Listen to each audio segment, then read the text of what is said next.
Hello and welcome back to Final Fantasy XIV. I'm Luce and no avatar tonight. I'm going to be just zoning out a bit as we go through more of the Occult Crescent. So,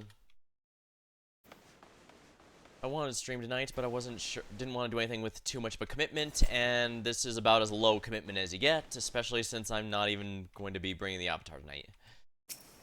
I figure since I'm just grinding, it shouldn't be too big of a deal.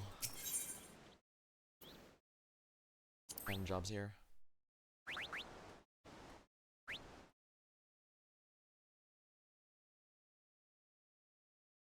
I already maxed out 10?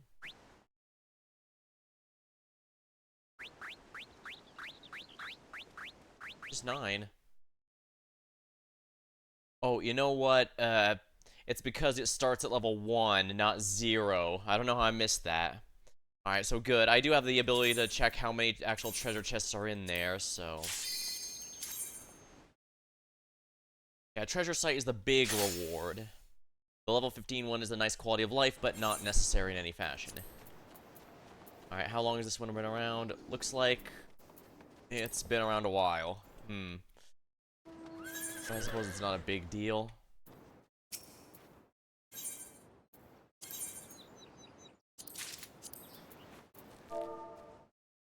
Let's just go LFG as per usual here.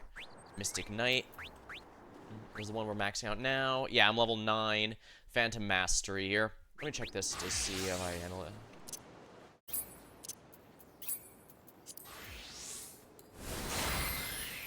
0 and 16 bronze coffers in the area. 16? Oh wow, that's actually quite a few. Alright, so back to Mystic Knight. As soon as I get 10, I get one of the achievements. There's also an achievement at 15, I believe.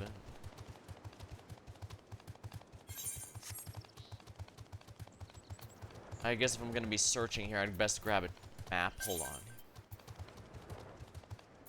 Hold on.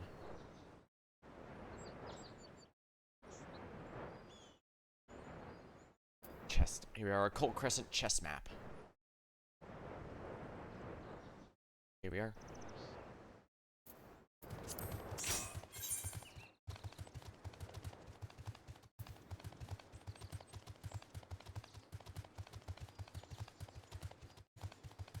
Silver chests are definitely the big one. Okay, well, I don't mind missing that particular one.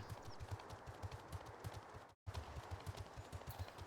can tell you that much.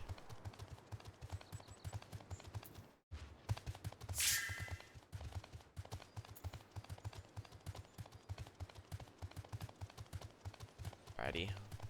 There's a bunch of places the chests can spawn, and it's a good idea to get as many as humanly possible. I usually go, as a recap, I usually go for Red Mage here largely so that I have easy access to revivals for the team.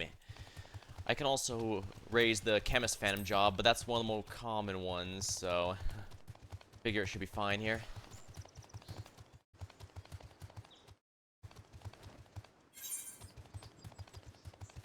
I go from here. Alright, there's might be one along here. I have to keep an eye out, because it looks like the north pots are a possible spawn coming up. Ah, there's one of the coffers. There, Tira. Yeah, most of these are booby prizes, but occasionally you can get lucky. The more of these bronze ones I pick up, the better, because the more they'll, yeah, none of the silver ones have spawned.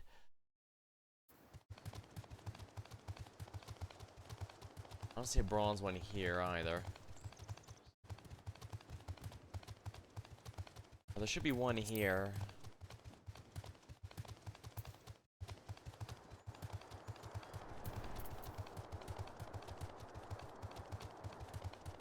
If you get a ridiculously large number of them, you get a title King Among Castaways, which is always nice.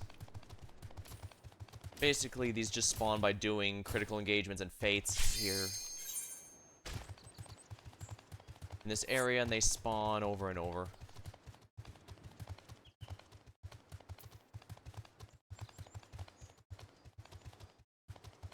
There's probably a 16.